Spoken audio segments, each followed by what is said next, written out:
Est-ce que ça vient aussi des écoles anglaises où il y avait le kilt était obligatoire ou dans les écoles privées? Mais je crois que c'est aussi un souvenir d'enfant. On aime aussi les Écossais classiques, même en chemise sous un blazer bleu marine. Et retrouver ça. D'accord. Voilà. Merci Isabelle. Merci. Bienvenue à bord de Télématin. Ça a changé, hein, franchement. Vous trouvez? Il y en a un qui a changé sur l'image qu'on vient de voir, mais pas vous, franchement. Les musiques sont d'époque aussi, vous l'avez entendu. Hein. Tout ce que vous entendrez pendant la semaine, ce sont des musiques de 1985, tout petit peu avant ou un tout petit peu après. Bon, alors, qu'est-ce qui s'est passé en 30 ans? Alors, 30 ans de mode. 30 ans de mode. À qui vous avez demandé de témoigner? J'ai rencontré Jean-Paul Gaultier. Ah oui. Alors c'est vrai qu'on l'a surnommé l'enfant terrible de la mode justement en 85. Et 85, les années 80, c'est vraiment la folie de la mode. C'est vraiment la mode prend de l'importance. C'est toute l'émergence des créateurs.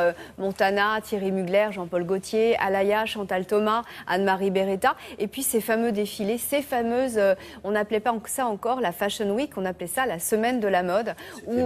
C'était bien, où l'on se réunissait finalement dans la cour carrée du Louvre. Oui. Et c'était encore des tentes en tissu. Il n'y avait pas encore de... Après, il y a eu le carrousel du Louvre qui était destiné au défilé.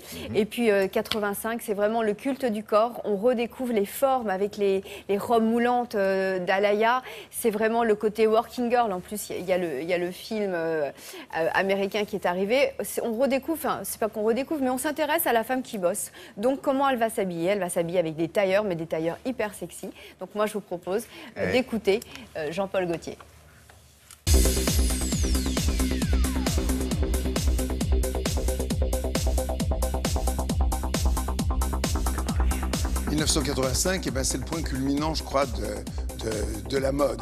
Le retour de la mode, parce que des années 70, ça avait été plutôt genre le rejet, la suite des hippies et tout, la société de consommation rejetée.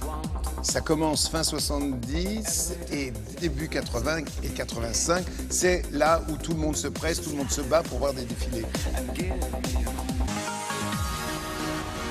C'était les grands défilés, Montana, Thierry Mugler, il y avait Anne-Marie Beretta encore, enfin il y en avait plein.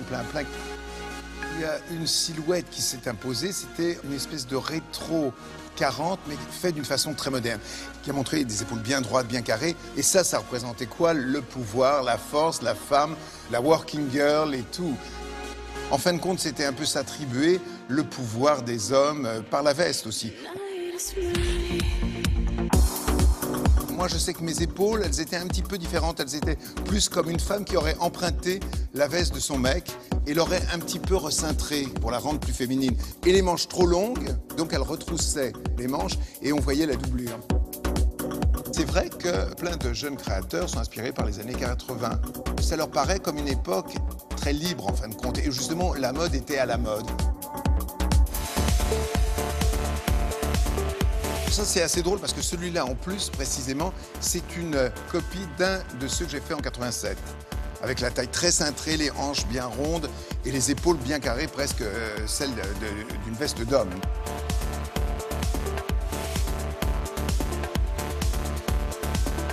Ce retour-là, c'est pas tout à fait la même chose. C'est-à-dire que là, c'est un working girl assumé dans le sens où on n'a pas besoin de prouver qu'on est une working girl. À la limite, ce sera une qui ne sera pas, qui portera cette veste.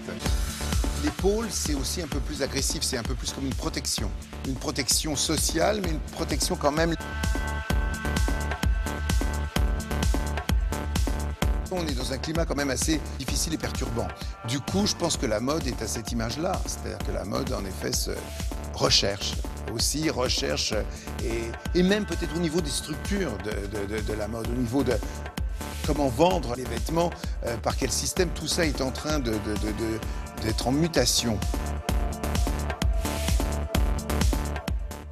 Voilà pour l'explication de ce qui se passait en 85. Tout n'était pas acheté aujourd'hui, il y a encore des belles choses. Ouais, et puis ça a inspiré. Hein, les créateurs aujourd'hui relancent finalement les années 85, les tailleurs, les épaules et puis les robes moulantes, c'est d'actualité. Merci beaucoup. Laurence Ostolaza, en 85, passait le brevet des collèges. Elle a réussi, bien sûr, haut la main. Et puis en juillet 96, vous la retrouverez sur le journal télévisé. Quelques images? Oh bah oui.